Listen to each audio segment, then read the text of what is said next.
Transformer का winding और oil का टेम्परेचर क्यों हाई हो जाता है, इसके बारे में बात करेंगे। ट्रांसफार्मर का वाइंडिंग का जो टेम्परेचर है ये लोड के ऊपर डिपेंड पड़ती है। लोड बढ़ेगी तो टेम्परेचर भी बढ़ेगा वाइंडिंग और ऑयल का, और लोड जैसी कम होगी तो वाइंडिंग का और ऑयल का भी टेम्परेचर डाउन हो जाती है। इसके पीछे मेन रीज़न है कोर लॉसेस। कॉपर लॉसेस जो बोले इसी वजह से होती है। तो अब इसके बारे में बात करते हैं।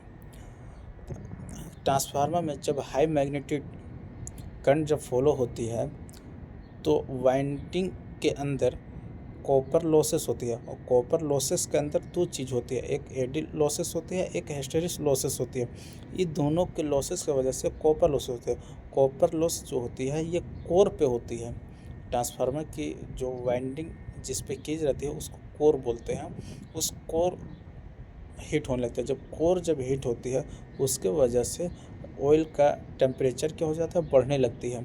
तो ये ऑयल का टेम्परेचर क्यों बढ़ी, ये इसलिए बढ़ी कि जो ऑयल है ट्रांसफार्मर के अंदर उसी के अंदर ये वाइंडिंग डीप रहती है, इसी के अंदर डाली रहती है।